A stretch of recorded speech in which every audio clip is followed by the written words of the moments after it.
आने के बाद हज़रत ने फरमाया कि देख मैंने कीमत अदा कर दी है वक्त की, अब ज़ाहिर है कि तू मेरी इताअत करेगी, जो मैं कहूँगा मेरे मंशा को पूरा करेगी। जी बिल्कुल, आप मेरे आका हैं, सरदार हैं, ये वक्त आपका है। कहा कि बस जो मैं कहूँगा वो तुम्हें करना है। कि जी बताइए। कहा कि उठ वज़ू कर। वज़ू करके मुसल्ला लेके आए थे, बिछा दिया। कहा इस पे खड़ी होकर 2 रकात नमाज अदा कर, नमाज तौबा की 2 रकात नमाज अदा कर। वो बड़ी हैरान की कि आई ओके, आज की ज़बान में आई ओके, कहना हम आई ओके, जो मैं करूँ बस तू कर। अच्छा उसने कहा ठीक है, क्यों ज़ाहिर है सौदा हो चुका है। और उसने वज़ू किया, मुसल्ले पे खड़ी हुई, इधर मुसल्ले पे खड़ी हुई, इधर हज़रत ने हाथ उठा दिया, या अल्लाह मुसल्ले तक लाना मेरा काम था, अपनी तरफ ले जाना तेरा काम। नारे तकबीर, नारे रिसालत, ताजदारे खत्मे नबूवत जिंदाबाद। मुसल्ले तक लाना मेरा काम है, या अल्लाह अब इसके दिल को अपनी तरफ खींच लेना तेरा काम है। बस ये हाथ उठाए हैं, उस औरत ने मुसल्ले पे खड़ी चीख मारी, ज़मीन पे गिर के बेहोश हो गई। जब होश आया है दुनिया बदल गई। हज़रत के हाथ पे तौबा की, कहा कि मेरा दिल अल्लाह की मोहब्बत से बिल्कुल ऐसे चाशनी मीठा हो गया। आपने क्या दुआ की है, अल्लाह तबारक व तआला मुझे अपना बंदा बना दिया। लिखा है कि वो अपने वक़्त की आबदा ज़ाहिदा होकर फौत हुई। मुसल्ले तक लाने की कोशिश भी तो हम नहीं करते। ठीक है भाई, ये बुस्तामी का बड़ा हौसला है, बड़े ज़र्फ़ हैं, मेरे तेरे को इजाज़त नहीं है कि हम भी हरकत शुरू कर दें। हम क्या पिद्दी पिद्दी का शोरबा, हम तो खुद शिकार हो जाएं, हम क्या शिकारी होंगे। शिकारी बनने का पहले फ़न सीख लो कि शिकार किया कैसे जाता है। एक कुत्ता, जो कुत्ता कुरान कह रहा है कुत्ता शिकारी बन जाए तो अल्लाह तबारक व तआला कुत्ते का मारा हुआ हलाल कर देता है। अल्लाह ने कहा कि कुत्ता शिकारी बन गया, उसको शिकार का टैक्ट आ गया है, लिहाजा बिस्मिल्लाह पढ़ के कुत्ता छोड़ दिया, उन्हें किसी जानवरों को हलाक कर दिया। अल्लाह ने कहा यह हलाल है, खा लो। क्यों? कि वो क्या तज़किया हो गया उस कुत्ते का, उसका तज़किया हो गया, पाक हो गया वो। अब उसके अंदर वो हिरस का जो उनसर था ख़त्म हो गया, तज़किया हो गया है, लिहाजा कुत्ते का मारा हलाल। एक बाज और परिंदा, उसका तज़किया कर दिया, उस बाज का मारा हुआ हलाल। तो बात यह है कि तज़किया अल्लाह तबारक व तआला कुत्तों की अगर कर दे तो कुत्ते का मारा हलाल हो जाता है। और हमें तो अल्लाह तबारक व तआला ने पैदा ही तज़किये के लिए किया है। और हमें नबी भी ऐसा भेज दिया, वयुज़क्कीहिम, मुस्तक़िल एक वजीफ़ा उस नबी का, वयुज़क्कीहिम, इस उम्मत को पाक कर दो। वो नबी कभी दुआ से, कभी निगाह से, कभी तवज्जो से, कभी खुदा से सिफारिश करके पाक करता उम्मत को। देखिए शर्त हुई कि उम्मत पाक होना तो चाहे। नबी करीम सल्लल्लाहु अलैहि वसल्लम तो फरमाते हैं, बुखारी शरीफ की हदीस है कि मैं तुम्हें जो है खोखों से पकड़ पकड़ के जहन्नम के गड़े से खींचता हूँ, लेकिन तुम्हारी हालत है कि तुम लौट लौट के उसमें जाते हो। ताकि एक शख्स जंगल में आग जलाए और पतंगे आना शुरू हो जाते हैं और पतंगों हटाता है, उसके बावजूद गिर गिर गिर जलते हैं। फिर मेरी मिसाल बिल्कुल उस आदमी की है, जहन्नुम का गड़ा बिल्कुल अलाव उसका भड़क रहा है और तुम बढ़ बढ़ के उसके अंदर गिरते और मैं तुम्हें बचा बचा के हटाता हूँ। तो नबी पाक की शफकत को तो आलम यह है कि नबी करीम सल्लल्लाहु अलैहि वसल्लम रऊफ रहीम, इस उम्मत सबसे अपनी ज़ात से भी ज़्यादा इस उम्मत के साथ जो अल्लाह के नबी हमारे साथ मेहरबान है। और मकसद क्या है, ये उम्मत कल रोज़ क़यामत में अल्लाह तबारक व तआला के सामने शर्मिंदा ना हो, जन्नत में जाने वाली बन जाए। और उसका आसान नुस्खा जैसे बतलाया कि सुन्नत, नबी जो अदाएँ लेके आए उस अदाओं पर चलना शुरू कर दो। कुरान का वादा है, ए नबी कुल, पैगम्बर आप इनको कह दीजिए, इन कुंतुम तुहिब्बून अल्लाह, अगर तुम अल्लाह से मोहब्बत करते हो तो फत्तबिऊनी, मेरी सुन्नतों पर चलो, मेरी इत्तिबा करो। और जब मेरी इत्तिबा करोगे, अपनी ज़िंदगी में मेरी सुन्नतें पैदा करोगे, जैसे मैं खाता हूँ वैसे खा के दिखाओगे, जैसे मैं पीता वैसे पी के दिखाओगे, जैसे मैं सोता वैसे सो के दिखाओगे, जैसे पहनता ओढ़ता वैसे पहन ओढ़ के दिखाओगे, मेरी नशिस्त बर्खास्त अखलाक किरदार क्या है वो एक एक अदाओं को लेके चलते रहोगे, तो युहिब्बुकुमुल्लाह, अल्लाह तुम्हें अपना महबूब बना लेंगे।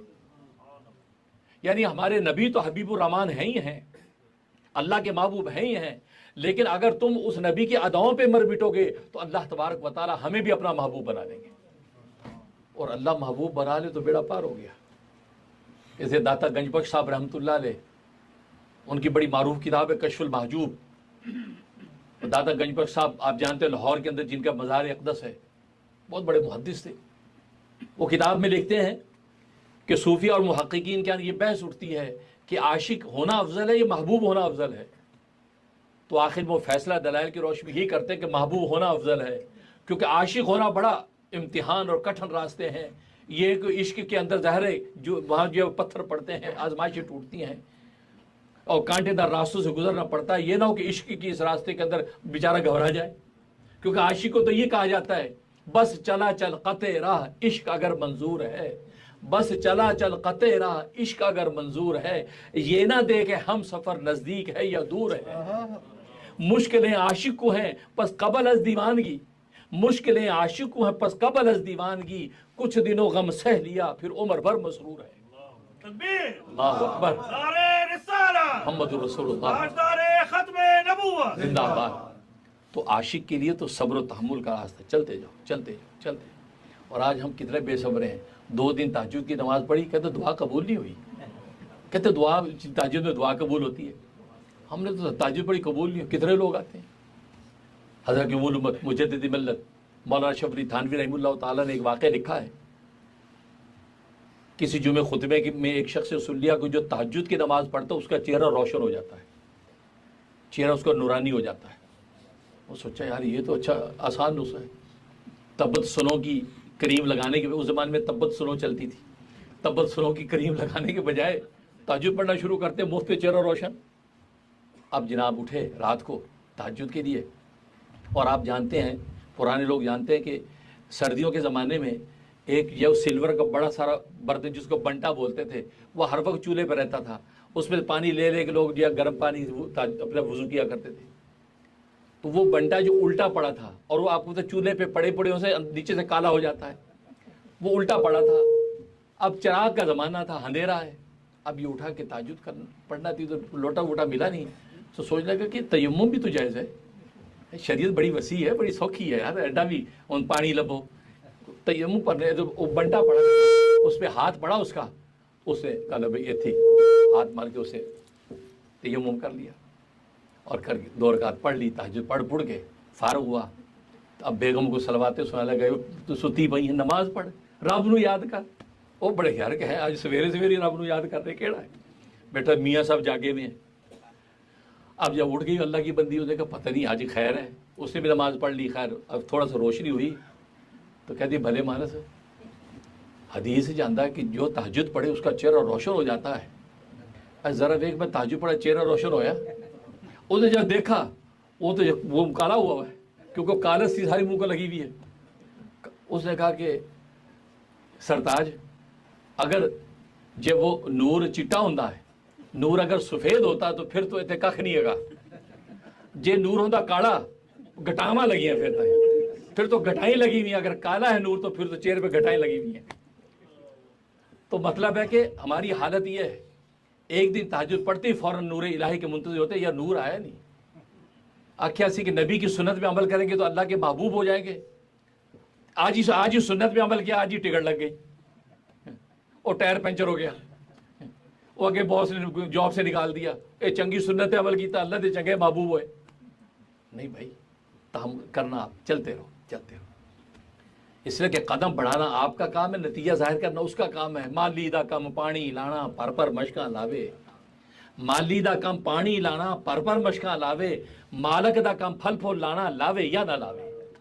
हमने सुन्नतों पे मर मिटना है, नबी के अदाओं पे मर मिटे, उस पर जिंदगी करते रहें। अब उसका समरा इनाम क्या जाहिर होता, हमें उससे बहस ही नहीं होनी चाहिए। आशिका तो काम ही है। और आज हम फौरन 2-4 नमाजें पढ़ के सोचते कि यार नमाजें भी पढ़ो फिर भी मंदी जा रही है। बल्कि हज़रत उम्मुल उम्मत थानवी रहमतुल्लाह ने लिखा है ना, एक कसाई बेचारा कई बात सुन लिया, नमाज को दिल किया कि जब नमाज़ा पढ़नी चाहिए, मर जाएंगे तो कौन पूछेगा। नमाज पढ़ने का फजर पढ़ के वापस आया, भैंस से भूसों का बड़ा था, वापस अब पता चले एक भैंस मर गई। बड़ा क्या है, सोचे इत्तेफाकर मर गई होगी। जोर पड़ के दूसरी भैंस मर गई। अब जरा थोड़ा सा माथा ठनका कि है समथिंग रॉन्ग। फिर तीसरी नमाज असर पड़ गया, तीसरी भैंस मर गई। अब उसे तेरी ये तो नमाज पढ़ दे जो भैंसों पर कि नमाज से तो और मिलने के बजाय यहाँ तो भैंसें मरना शुरू हो गई। अब 3-4 भैंसें, ईशा तक 5 भैंसें अल्लाह को सब हवाले हो गई। एक लेला रह गया, वो कल्ला लेला। अब भेड़ता लेला बै बै करे, जरा भैंसा मज्जा बैठी है तो उसका भी दिल लगा हुआ था। अब वो अकेला बेचारा कितने चली गई सारियाँ, वो बै बै करने लगा। हजरत थानी फरमाते हैं कि उससे उसको लेले को देखा, बड़े गुस्से थे। कहता अबे साले तू तो वुजू का भी नहीं है। वो तो पूरी नमाज लेके जाती थी, नमाज से मरती तो वुजू का भी थी, वुजू करूंगा टाइम हो जाएगा, चुप कर। पहले 5 पैसों का खबर ही जाता, दूसरा तुझे दिमाग का है। ये हमारे सब्र तहम्मुल का ये आलम है। जल्दबाज है, जल्दबाजी में नहीं मिलता। कि दुआ करने वाला अगर जल्दबाजी करेगा तो अल्लाह उसकी दुआ को कबूल नहीं करते। आपका काम मांगना है, सबब इख्तियार करना आपका काम है। आपको पता है कि जुलेखा ने 7 दरवाजे बनवाए, 7 दरवाजे लॉक कर दिए और अंदर जो यूसुफ अलैहिस्सलाम को बहकाया, बुलाया, है तलक आजा मेरे पास। वह हुस्न जमाल भी, मनसब भी है, वज़ीर आज़म की अहलिया, मनसब से और हुस्न बढ़ जाता है। अब यूसुफ अलैहिस्सलाम परेशान, दरवाजे बंद, लॉक लगे हुए हैं, दीवार दरवाज़ा बराबर है। अभी देखा, माज अल्लाह, मैं अल्लाह की पनाह में आता हूँ, ये कह के दरवाजे की तरफ दौड़े, हालांकि ताला लगा हुआ है। ताला लगा हुआ है तो उसमें दौड़ने का फायदा क्या होगा। बस इन्होंने सोचा कदम बढ़ाना मेरा काम है। जैसे ही उधर कदम बढ़ाया, दरवाजे खुलते चले गए। आप दौड़ते चले जा रहे, दरवाजे खुलते चले जाए, दौड़ते। बस अल्लाह यही कहता है, बंदे कदम बढ़ाना तेरा काम है, मंजिल पे पहुंचाना मेरा काम है। आज हम मंजिल को बहुत दूर देख के कहते यार मुश्किल है, दफा करो। नहीं, कदम बढ़ाएं आप, सब भी इख्तियार आप करें। हज़रत मरियम अलैहिस्सलाम क्या हालत है, दर्ज़े ज़े है, तकलीफ हो रही है। अल्लाह क्या फरमा रहे हैं, वो हुज़्ज़ी इलैकी बिजिज़्ज़ि नख़लति तुसाक़ित अलैकी रुतबन जनिय्या। ऐ मरियम इस तने को हिला, दरख्त को हिला। जो पहलवान ना हिला सके, मरियम हिला सकेगी। लेकिन कहा हुज़्ज़ी इलैकी, हिला इस दरख्त को, इसको हिला, और ये खजूरें फेंकेगा और फिर खजूरों को तो खाना। तो क्या मकसद था? मकसद था मरियम दरख्त पे हाथ रखना तेरा काम है, हिलाना मेरा काम है, खजूरें गिरना मेरा काम है। उन्होंने हाथ जैसे रखा, वो हिलने लगा और खजूर गिरने लगी, और कहा कुली वशरबी वक़र्री ऐना, खा और ये चश्मा जो निकला इसे पानी पी और अपने बच्चे को देख के अपनी आंखें ठंडी कर। तो आज हम असल में इतना सा सबब इख्तियार करते भी रहते, यार ये सुन्नत पे अमल किया है, क्या हुआ यार, लोग मजाक उड़ा रहे हैं, मजाक उड़ा रहे हैं। भाई ये तो नबी ने कहा था, ये वो ज़माना है, ये सुन्नतें पामाल होगी, और जो एक सुन्नत को जिंदा करेगा 100 शहीदों का सवाब। ये किस बात की शहादत? ये आपके क़ल्ब व जान की शहादत है। हर एक से ताना, यार ये आपने टखनों से इतना ऊंचा पजामा किया है, यार दाढ़ी रख ली, यार आप तो मुल्ला लग रहे, सूफी या बाबा लग रहे। वो कलेजा कटता जाएगा, कटता जाएगा। तो फरमाया कि 100 शहीद का तो गर्दन कटी, ख़त्म। यहाँ तो कलेजे कटेंगे आपके, एक सुन्नत पे अमल पे लोग ताने देंगे। यार अमेरिका में बैठ के यार आप ऐसी बातें करते हैं। ये अमेरिका हो गया, की हो गया भाई। यहाँ बहुत से लोग कहते हैं मुफ्ती साहब दिस इज अमेरिका। ये अमेरिका में नमाज पढ़ना बहुत मुश्किल है, हालांकि सबसे ज़्यादा आसान यही है। पाकिस्तान में बम धमाका हो जाता है, मस्जिद में शहीद होकर निकलता है। वहाँ तो पता नहीं नमाज के लिए जाओ और जनाजा बाहर आए, और यहाँ तो फिर भी तुम्हें सिक्योरिटी इतनी मिलती है, खैरियत से खड़ा होगी इंशाल्लाह। यहाँ तो उससे ज़्यादा आसान है नमाज। लेकिन शहर के बच्चे वहाँ भी नमाज में पहुँचते हैं, उनको इसकी परवाह नहीं है कि क्या होगा, जिंदा लौटेंगे कि या शहीद होकर लौटेंगे। लेकिन आज यहाँ तुम्हें दुनिया की सारी नेमतें दे दी, नबी की सुन्नतों पे अमल नहीं होता, उसके अल्लाह दीन पर चलने का ज़ौक़ नहीं। और तभी तो हम जलसा सीरत, आपने देखा सीरत नबी, सीरत यही नाम चलता है। कभी सूरत नबी देख सुना आपने किसी जलसे का नाम? किसी ने कहा सूरत नबी का जलसा है, हालांकि बयान सूरत ही हो रही होती है, लेकिन नाम सीरत नबी। ये सीरत क्यों लिखते हैं? इसलिए लिखते हैं कि सूरत हमारे इख्तियार में नहीं है, सीरत हमारे इख्तियार में है। ऐ लोगों, अगर सूरत नबी बयान भी कर देंगे तुम उस पर खुश तो हो सकते हो, फ़ख्र तो कर सकते हो। हमारे नबी इतने हसीन और जमील थे, आसमान और ज़मीन के चांद उनके सामने शर्मिंदा होते थे। हम फ़ख्र तो कर सकते हैं, उन जैसे होंठ नहीं बना सकते, उन जैसी निगाहें नहीं बना सकते, उन जैसी चाल ढाल नहीं बना सकते। क्यों? क्योंकि वो तो मुसव्विर ने एक ही तस्वीर बनाई थी, उसके बाद उसने सांचे ही तोड़ दिया, सांचे एक ही बने। इसलिए हसन इब्न साबित कहते हैं ना कि वाहसन मिन का लम तारा कत्तु ऐनी, ऐ पैगंबर आपसे ज़्यादा हसीन मेरी आंख ने कभी देखा नहीं, इतनी हसीन। और एक रिवायत में आता है लम तारा कत्तु ऐनुन, क्या आपसे ज़्यादा हसीन किसी आंख ने कभी नहीं देखा। वाहसन मिन का लम तारा कत्तु ऐनी वाजमल मिन का लम तलिद निसाउ, और आपसे ज़्यादा खूबसूरत किसी माँ ने कभी जाना नहीं। अल्लाह अकबर, मोहम्मद रसूलुल्लाह जिंदाबाद। खुलिक़्ता मुबर्रन मिन कुल्ली ऐबिन, आपको तमाम ऐबों से पाक करके ऐसा पैदा किया गया है कि अन्नका कद खुलिक़्ता कमा तशाउ, जैसे आपने खुद पैदा होना चाहा। अब आप खुद इंसान जब पैदा होना चाहे तो कैसा पैदा होना चाहता है? बाल बाल, एक नशेब व फरज, दूसरे जमाल का कमाल। इतने हसीन साहबा यूँ तारीफ़ें करते हैं। अबू हुरैरा रज़ियल्लाहु ताला फरमाते 14वीं का चांद चमक रहा है और रसूलुल्लाह सल्लल्लाहु अलैहि वसल्लम सामने बैठे हैं और आपने सुर्ख यमनी चादर ओढ़ी हुई है जिसमें काली सफ़ेद धारियाँ और यमनी सुर्ख चादर ओढ़ी हुई है। हम कभी चांद को देखते हैं, कभी रसूलुल्लाह के चेहरे को देखते हैं, चेहरे को देखते हैं और इसी नतीजे पर पहुंचते हैं कि रसूलुल्लाह के चेहरा अनवर के सामने चांद शर्मिंदा हो रहा है। इतना हुस्न जमाल। हज़रत अनस इब्न मालिक रज़ियल्लाहु ताला फरमाते हैं कि सुर्ख जोड़े में नबी से ज़्यादा हसीन कभी किसी को देखा ही नहीं है। तो आपको सुर्ख रंग बहुत पसंद था, जिसको आज की ज़बान में मैरून कलर कहना चाहिए, मिक्स, ऐसा सुर्ख जिसमें मिक्स है सफ़ेद या उसके अंदर जो स्याह, उसमें सफ़ेद दारियाँ स्याह यमन से आती थी याद है। आप वो उसका हुल्ला पहनते थे। हज़रत फरमाते हैं उस सुर्ख जोड़े में आपसे ज़्यादा हसीन किसी ने देखा नहीं। ये हुस्न जमाल। और साहबा आपके एक ही हुस्न जमाल को देखते थे, नोट करते थे, उंगलियां कैसी हैं, ज़बान कैसी है, कान कैसे हैं, चाल ढाल कैसी है। आज मुहद्दिसीन शमाइल के नाम से पूरी हदीसों की किताब इकट्ठी करती हैं। लेकिन वो सूरत गैर इख्तियारी, हम उस पर फ़ख्र तो कर सकते हैं लेकिन अमल नहीं कर सकते। हम आप जैसी उंगलियां नहीं बना सकते, आप जैसी चाल ढाल नहीं बना सकते। हाँ, आप जैसी सीरत बना सकते हैं। इसलिए जलसे का नाम सीरत नबी होता है कि नबी की सीरत। क्या मतलब? ये सीरत हमारे इख्तियार में है ताकि हम उस रसूलुल्लाह जैसे नमाज पढ़े वैसी नमाज पढ़ के दिखाएं, जैसे आपकी चाल ढाल वैसी, आपकी गुफ्तार रफ्तार वैसी करके दिखाएं। तो नबी की सुन्नतों पर अमल करें, उनकी सीरत को ज़िंदगी के अंदर लेके आएँ। नतीजा क्या होगा? नबी पाक फरमाते जो मेरी सुन्नत पर सबसे ज़्यादा अमल करेगा कल रोज़े क़यामत में सबसे ज़्यादा मेरे करीब वही होगा। इसलिए सीरत नबी का जलसा, इसका मतलब क्या? आपकी सीरत अपनाना है। सिर्फ सुनाना मकसद नहीं है, साथ अपनाना भी है। और अपनाने में तो जाहिर है कि मोहम्मद से वफ़ा तूने तो हम तेरे हैं, ये जहाँ चीज़ है क्या लौह कलम तेरे हैं। ये गोया कि अल्लाह तबारक व तआला फरमा रहे हैं कि तुम नबी की अदाओं पे मर बिटो, लौह कलम तुम्हारे हैं। जैसी इस आयत में कुल इन कुंतुम तुहिब्बूनल्लाह फत्तबिऊनी युहब्बिबकुमुल्लाह, अल्लाह तबारक व तआला तुम्हें अपना महबूब बना देंगे। तो दाता गंज बख्श साहब फैसला करते हैं महबूब होना अफजल है, इसलिए कि महबूब जब अल्लाह बना लेता किसी को, फिर ऐसे ही जैसे आप बच्चे की उंगली पकड़ के चलते हैं, अल्लाह फिर उसको लेके चलता है, उसकी नुसरतें उसके साथ होती हैं। फिर अल्लाह तबारक व उसको गिरने नहीं देता, फिर गिरने नहीं देता। अल्लाह तबारक व तआला उसके ज़ाहिर बातिन की हिफाजत खुद ही करता है।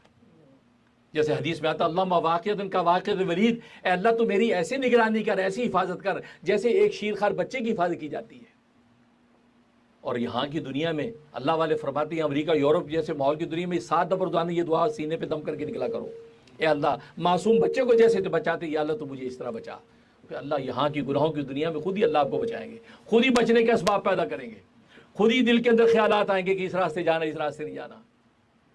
लेकिन बात वही है, हम गुनाहों को छोड़ने को तैयार नहीं हैं, लेकिन एक वक्त आता है गुनाह खुद हमें छोड़ जाते हैं। कहा कि ये छड़ो तैयार नहीं बनूँ, मैं ही छड़ के जावा।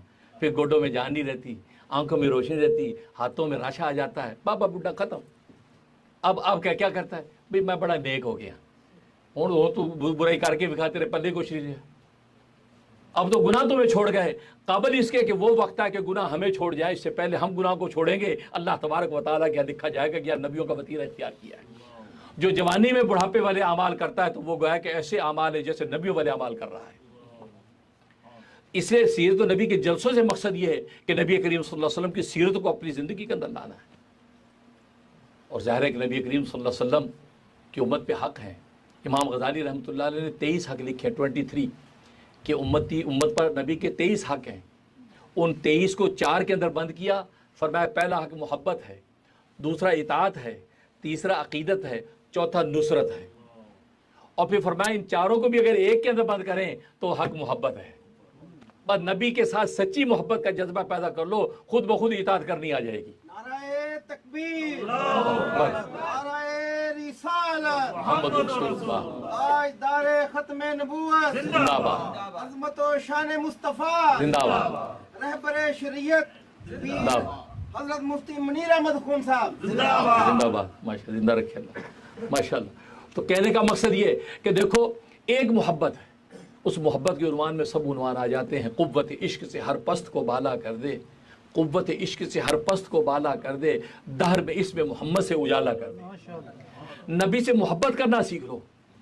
इसलिए मैं अमेरिका यूरोप के अंदर रहने वालों को ये कहता, अपने बच्चों में इश्क रसूल पैदा करो, नबी से मोहब्बत पैदा करो। और मैंने यहाँ अमेरिका में 25-30 साल से रह रहा हूँ, मैंने यही नतीजा निकाला है कि अपने बच्चों में नस्लों में इश्क रसूल पैदा कर दो, इंशाल्लाह मार नहीं खाएंगे। आज आपको पता है कि मगरबी दुनिया सबसे पहले अटैक नबी की ज़ात पे करती है, उसकी तालीमात पे करती है, उसकी सिफात पे करती है, और तरह तरह के हवाले आज दुनिया के अंदर आप देखते हैं कि नबी करीम सल्लल्लाहु अलैहि वसल्लम के हवाले से कैसे कैसे प्रोपेगेंडा, किस किस अंदाज से नबी पाक की शान को गिराया जाता है। आप अपनी औलादों में इश्क रसूल पैदा करो, इश्क रसूल, और रसूल सल्लल्लाहु अलैहि वसल्लम के साथ जो निस्बत मंसूबा उसकी मोहब्बत इश्क पैदा करो।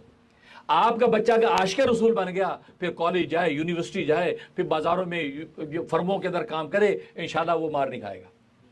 चाहे इश्क रसूल जब होगा तो उस माशूक और महबूब की अदाओं पे मर मिटने का जज्बा भी होगा। पूछेगा पापा हुजूर खाते कैसे थे? बेटा यूँ खाते थे। हुजूर जब पीते कैसे थे? यूँ पीते थे। अच्छा हुजूर को क्या लिबास पसंद आई? वो बच्चा खुद आपसे सवाल करेगा कि जब उसने अपना आइडियल बना लिया, उसको अपना महबूब बना लिया। और आज बच्चे औरों को आइडियल बनाते हैं और बताते हैं फला फुटबॉलर मेरा आइडियल, फला गेम वाला मेरा आइडियल। तो हम भी कहा हो यस यस वाकई सही बात है, वो बड़ा क्या है।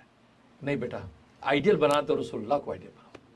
सारी कायनात उनको आइडियल समझती है, बल्कि ये खुद आइडियल। या इस अमेरिका का ऑथर है जिसे 100 बड़े लोगों पर किताब लिखी, 100 लोगों की किताब लिखी, 100 बड़े आदमी, उस पर पहले नंबर पर मोहम्मद मुस्तफ़ा का नाम लिखा, हालांकि ईसाई है। तो उसके ईसाई तबके ने कहा कि भाई ये क्या हरकत की तुमने, तुम्हें ईसा अलैहिस्सलाम पहले नंबर पे लिखना चाहिए, तू तो ईसाई है, तूने मोहम्मद को पहले नंबर पे लिखा, ये क्यों?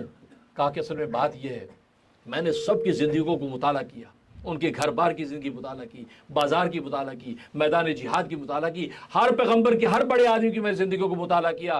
लेकिन हर एक की ज़िंदगी कहीं ना कहीं पर्दा खिफा में है। किसी के घर की ज़िंदगी की खबर नहीं, बाज़ार की ज़िंदगी की खबर है। किसी की सियासत की ज़िंदगी की खबर है, उसकी मईशत की ज़िंदगी की खबर नहीं। इस तरह हर एक की ज़िंदगी किसी न किसी पर्दा खिफा में थी। लेकिन मोहम्मद वो वाहिद शख्स था जिसकी ज़िंदगी को मैंने मुताला किया, उसकी ज़िंदगी के एक पहलू पूरी उम्मत के सामने था। घर की जिंदगी के एक पहलू सामने था, बाजार की जिंदगी सामने थी, मैदान जिहाद की सामने थी, मिंबर महराब की जिंदगी सामने थी, दर्स व तदरीस की जिंदगी सामने थी। उनकी जिंदगी के एक पहलू सारी दुनिया के सामने था। मैंने कहा कि सबसे बड़ा आदमी है तो ये जो घर के अंदर जैसा जाहिद फिर दुनिया है, घर से बाहर भी वैसा जाहिद दुनिया नजर आता है। घर में जैसे खुदा के सामने रोता नजर आता है, घर से बाहर भी उसी तरह नजर आता है। आम लोगों में, बड़ों में घर की जिंदगी उनकी डिफरेंट होती है। बाहर आके भी इंसान मेकअप करके दूसरे अंदाज से बोलता है, लेकिन मोहम्मद मुस्तफ़ा घर में भी जैसा है उसी तरह घर बाहर नजर आता है। इसलिए मेरे पेशे की दयानत का हक था, मैं मोहम्मद सल्लल्लाहु अलैहि वसल्लम को पहले नंबर पर लिखूं, लिहाजा मोहम्मद का नाम पहले नंबर पर। ये वो नबी है, और जाहिर है ये हमारे लिए खुश नसीबी है को नबी हमें मिला, और बगैर मांगे मिला। और वो नबी वजह तख्लीक कायनात है। ये सारी कायनात उस नबी को पैदा करना था, तो अल्लाह तबारक व तआला ने कायनात को पैदा किया। अलग मजमून है। तो कहने का मकसद ये, रसूलुल्लाह सल्लल्लाहु अलैहि वसल्लम के साथ इश्क पैदा करो, मोहब्बत पैदा करो, और ख़ुद भी रोज़ मुराक़बे करो, उनकी ज़िंदगी के पहलू पर गौर कर करके मुराक़बे करो। ताइफ में जिसने हमारे लिए पत्थर खाए, मदीना के गलियों में जिसने हमारे लिए सब शितम बर्दाश्त किए हैं, कुफार और मुशरिकीन के जुल्म और सितम की चक्की के अंदर 10 साल मक्का के अंदर हमारी खातिर, हर जगह हमारी खातिर, और हर जगह हमें याद रखा और हमें भूले नहीं है। मेराज के सफ़र में रसूलुल्लाह सल्लल्लाहु अलैहि वसल्लम जब अल्लाह के सामने पेश होते हैं तो अल्लाह तबारक व तआला फरमाता है, मेरे महबूब मेरे लिए क्या लेके आया है? आपने पढ़ा अत्ताहियातु लिल्लाहि वस्सलावातु वत्तय्यिबातु, अत्ताहियातु लिल्लाहि, वाकई ज़बान की सारी इबादतें अल्लाह के लिए, अत्ताहियातु लिल्लाहि वस्सलावातु, बदन की सारी इबादतें अल्लाह के लिए लाया हूँ, वत्तय्यिबातु, माल की सारी इबादतें भी अल्लाह के लिए लाया हूँ। अब ये तोहफा पेश कर रहे हैं, या अल्लाह ये सब तेरे लिए लाए, अत्ताहियातु लिल्लाहि वस्सलावातु वत्तय्यिबातु। अब ये कहा, अल्लाह तबारक व तआला खुश होकर फरमाया, अस्सलामु अलैका अय्युहन नबिय्यु व रहमतुल्लाहि व बरकातुहू, अस्सलामु अलैका अय्युहन नबिय्यु, सलामती हो तुझ पर। ज़बान की इबादतें जो लाया उसके मुकाबले में सलामती की दौलत अता फरमाई, इससे कि ज़बान को सलामती चाहिए होती है। ये सलामती अगर इससे हट की ज़बान वो बोल जाती है कि जिसमें उसकी पकड़ हो जाती है, तो अल्लाह ने इनाम में कहा, अस्सलामु अलैका, ए नबी तुझे ज़बान की बातें तू लाए तो ज़बान की सलामती तुझे अता कर दी। अस्सलामु अलैका अय्युहन नबिय्यु व रहमतुल्लाहि, तो बदन की इबादतें लाया है तो उसके मुकाबले में तुझे अपनी रहमत का इनाम देता हूं, ताकि तेरी बदन पर मेरी रहमत नाजिल होती रहेगी, तेरा बदन और आबिद व ज़ाहिद बनता रहेगा। रहमत की इनाम उसके मुकाबले में। वह बरकातु, बरकत का ताल्लुक माल के होता है। फरमाया वह तय्यिबात, जो तू माल की इबादत लाया है तो अल्लाह तबारक व तआला की बरकतें तेरे माल को अता कर दी, तेरे माल में अल्लाह बरकत अता फरमाई। अब ये इतना अल्लाह ने कहा तो इसमें सारा फोकस कौन है? मोहम्मद मुस्तफ़ा की ज़ात है। लेकिन नबी का दिमाग किधर है? मेरे और आपकी तरफ है। आपको हमारा ख्याल आ रहा है कि मुझ पर सलामती हो गई, मुझ पर रहमत हो गई, मुझ पर जो है वो बरकत हो गई। मेरी उम्मत खुद बोले अस्सलामु अलैना, अस्सलामु अलैना वाला इबादिल्लाहि सालिहीन। ए अल्लाह, सिर्फ मुझ पे ही नहीं, अस्सलामु अलैना, मैं और मेरे वो सहाबा जो मौजूद है, वो जो इस वक्त मौजूद है, या अल्लाह वो भी सलामती में शामिल कर ले। वाला इबादिल्लाहि सालिहीन, क़यामत तक भी तो आने वाले नेक लोग मेरे चाहने वाले, या अल्लाह उन सबको भी सलामती में शामिल कर ले। अब नबी हमें वहां भी नहीं भूल रहा है। अस्सलामु अलैना वाला इबादिल्लाहि सालिहीन, हम खुद ही हर नमाज में अपने ऊपर सलामती पढ़ते हैं। ये अल्लाह के नबी ने अल्लाह के हुजूर में इस मंजूरी करवा ली, इसकी मंजूरी करवा ली। इससे आप अंदाजा करें कि नबी करीम सल्लल्लाहु अलैहि वसल्लम का उम्मत के साथ ताल्लुक मोहब्बत का आलम यह है। अस्सलामु अलैना वाला इबादिल्लाहि सालिहीन। उसके बाद अशहदु अल्ला इलाहा इल्लल्लाह व अशहदु अन्ना मुहम्मद रसूलुल्लाह। मलाइका पुकारे, ये मलाइका का कलाम है। मलाइका ये सब मंजर सुन रहे हैं, खुद बंदा और खुदा का ये नज़ारा। हर फरिश्ता बोला अशहदु अल्ला इलाहा इल्लल्लाह। यहाँ पर सवाल हो, यार ये अशहदुल्लाह क्यों बोला, नशदु क्यों नहीं बोला? क्योंकि सारे मलाइका बोल रहे थे, तो जमा का सीगा यूज करना चाहिए था। लेकिन नहीं, हर फरिश्ते ने कहा कि दूजा कोई करे ना करे, मैं तो ये कुर्बान हो जाऊंगा। जैसे परवाने कहता आग के अंदर जब गिरने लगते हैं, वो दूसरे का इंतजार नहीं करते, तू भी आ, नहीं, वो अपना कुर्बानी देते हैं। फरिश्तों ने सोचा मैं तो अपना इस हिस्सा डालूं। इन दोनों के मुहिब और महबूब की जो गुफ्तगू हो रही है, हर फरिश्ता बोला अशहदु अल्ला इलाहा इल्लल्लाह व अशहदु अन्ना मुहम्मद रसूलुल्लाह। वो उन्होंने उस वक्त ये इजहार किया, हर फरिश्ते, मैं गवाही देता हूँ कि अल्लाह के सिवा कोई माबूद नहीं, और मैं गवाही देता हूँ मोहम्मद सल्लल्लाहु अलैहि वसल्लम अल्लाह के बंदे और रसूल हैं। ये वो कलाम कुदसी उस वक्त डिज़ाइन हुआ है। मेराज की उस मकामी आहदियत के अंदर गुफ्तगू हो रही है, जो हम अत्तहियात में पढ़ते हैं और हम पढ़ जाते हैं, हमें ख्याल भी नहीं होता क्या पढ़ गए। नहीं, इस तसव्वुर को करके पढ़ो तो पढ़ने का लुत्फ़ आ जाए। अत्तहियातु लिल्लाहि वस्सलावातु वत्तय्यिबात, अस्सलामु अलैका अय्युहन नबी व रहमतुल्लाहि व बरकातुहू, अशहदु अल्ला इलाहा इल्लल्लाह। फिर हम भी हम बाजमात होने के बावजूद भी हम नशो अल्लाह नहीं पढ़ते। वो हिकायत जो थी, उसी हिकाई सीखो अशहदु अल्ला इलाहा इल्लल्लाह व अशहदु अन्ना मुहम्मद। अब ये क्या है? अपना अपना शहादत का हिस्सा डाल रहे हैं। उसके बाद सलात व सलाम नबी पर पढ़ा जा रहा है। इसलिए कहने का मकसद, नबी वहाँ मेराज के मौके पे भी भूले नहीं, बल्कि एक रिवायत में आता है हज़रत जिब्रील सलातो व सलाम ने जब आपको जो वो मकाम रफ़ पे छोड़ दिया, सिदरत मुंतहा से ऊपर जाने से मना कर दिया कि मैं अगर आगे गया तो मेरे पर जल जाएंगे, अल्लाह के नूर की तजल्ली से मेरे पर जल जाएंगे, मेरे हबीब, मैं आगे नहीं जा सकता। इस पर अमीर शरीयत सैयद अताउल्लाह शाह बुखारी रहमतुल्लाह बड़ी खूबसूरत बात कहते हैं, बड़ी खूबसूरत बात कहते हैं। वो फरमाते हैं जिब्रीला तो बड़ी गलती की थी, जो अताउल्लाह होता मैं साथ चलने को तैयार होता, अपनी तजल्ली नूरानी से अपने आप को जला के खाक कर देता, मोहम्मद पे कुर्बान हो जाता, लेकिन मोहम्मद का साथ ना छोड़ता। तकबीर, तकबीर, नारे रिसालत, नारे खत्मे नबुव्वत। कहा कि जिब्रील तूने बड़ी गलती की। और फिर फरमाता है कि बादशाहों के साथ गुलाम भी अगर साथ चले जाएं तो वो भी दरबारों में बादशाहों के साथ चले जाते हैं, और सामने बादशाह उन गुलामों को भी इजाज़त देते हैं, ए जिब्रील, रब्बे काबा की कसम, अगर तू जिब्रील मोहम्मद से तू चला जाता, अल्लाह तबारक व तआला मोहम्मद के साथ की वजह से तेरे पर भी ना जलाते, और तू वो मकाम गैब देख लेता जिसको तू अब कभी नहीं देख सकता।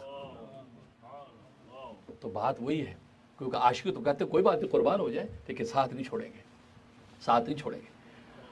तो रसूल तो वहां फिर मकाम रफ़, तो उस वहां पे इसराफील आए, वो जो है वो तख्ते रफ़ के बिठा के ऊपर ले गया।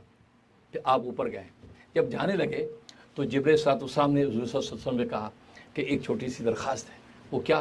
वो ये कि कल रोज़े क़यामत में ज़ाहिर है कि जब पुल सिरात से गुजरेंगे आपकी उम्मती, तो मेरी एक दरख्वास्त मंजूर करवा के लाइए, मैं अपनी पीठ पे बिठाकर आपकी उम्मतियों को पुल सिरात पार करवाऊँ, ये मेरी मंजूरी करवा के लाइए। अब ये चले गए, रसूल सल्लल्लाहु अलैहि वसल्लम से गुफ्तगू हुई। अब सारी गुफ्तगू होने के बाद वापस लौटने लगे तो अल्लाह तबारक, अब ये तकवीनी निज़ाम है, रसूल भूल गए ये तकवीनी निज़ाम है। तो अल्लाह ताला ने खुद कहा, ए मेरे हबीब, जिब्रील ने कोई पैगाम दिया था, याद है? लौटे, या ए रब्बे ज़ुल, हाँ, जिब्रील ने कहा था कि वो पुल सिरात से तेरी उम्मत गुजरे तो ये मंजूरी करा के लाना, मैं अपनी पीठ पे बिठा के उनको पार कराऊंगा। कहा कि जाए हबीब, तेरी खुशी की खातिर ये इसकी दरख्वास्त मंजूर करते हैं। अब देखो अल्लाह का नबी से ताल्लुक, कि नबी भूल के वापस लौट रहे हैं, अल्लाह याद करा रहे हैं, जिब्रील ने कुछ कहा था, याद है? इसको कहते हैं मोहब्बत है। हमारा नबी तो महबूब है, महबूब, इसलिए महबूब नबी की कदर सबको है, हमें लगता नहीं है। हम अमली तौर पर डंडियाँ मारते हैं, ना सुन्नतों पे अमल, ना उनके लाए दीन पे अमल, ना उनका पैगाम फरमा पहुँचता है, उस पर कई टीचरें निकालते हैं, नहीं शायद इसका मतलब ये हो, शायद उसका मतलब वो नहीं। इवन रसूल ख्वाब में भी तशरीफ ले आए और ख्वाब में आके भी कह दे दाढ़ी रख, मेरी सुन्नत चेहरे पे सजा, तो ताबीर पूछे चल पड़ते हैं, मुफ्ती साहब ये सुना है कि ये ख्वाब देखा है, क्या करें? क्या करना, साफ साफ हुक्म है दाढ़ी रखो भाई। और नबी पाक सल्लल्लाहु अलैहि वसल्लम की ये दाढ़ी वाली सुन्नत तो सुभान अल्लाह, और नबी ने खुद कह दिया। कहते नहीं बाज़ दफ़ा ख्वाब की ताबीर उल्टी नहीं होती, यानी मुअब्बिर भी बन जाते हैं, क्योंकि अंदर शैतान बैठा ना उसको तंग करता कि यार दाढ़ी रखी पै जाए। और मैं कहा भाई बहुत दलायक आदमी हो, कैसी बात कर रहे हो? नबी ने कह दिया, और मान रानी फ़कत रानी, जिसे मुझे देखा उसे मुझे देखा, फ़इन्न शैतान ला यतमस्सलु, शैतान मेरी ये शक्ल में नहीं आ सकता, तो दाढ़ी रखो। फिर नबी ने रखी दाढ़ी, नबी जैसे चेहरे बनाने को, तो इससे बड़ी सआदत क्या? कहता अच्छा, कहता रख तो ले, बीवी नहीं मंदी, बीवी नहीं मंदी, बीवी कहती यार दाढ़ी बड़ा मुश्किल है। अगर शादी नहीं करती, घर वाले अम्मा पापा कहते तेरी अभी शादी हो रही है, अभी दाढ़ी शाड़ी नहीं रखना। मैंने कहा बेवकूफ़ा, जिंदी दाढ़ी सुन्नत है उन्होंने 11 बीवियाँ मिलियाँ ने, तनु एक नहीं मिलनी। नबी को 11 मिली टोटल, आपकी 11 बीवियाँ थी। जिस नबी की सुन्नत उसकी 11 बीवियाँ मिली माशाल्लाह, और तुझे एक नहीं मिलेगी है? इसका मतलब इश्क कच्चा है तेरा। बात वही है कि शबाहत नबी के लेके आओ, फिर नबी पाक, जैसे अभी शायर ने शेर में कहा ना, तुम जो नबी की सुन्नतों के ऊपर जान दो तो सारा ज़माना तुम्हारे साथ हो जाएगा।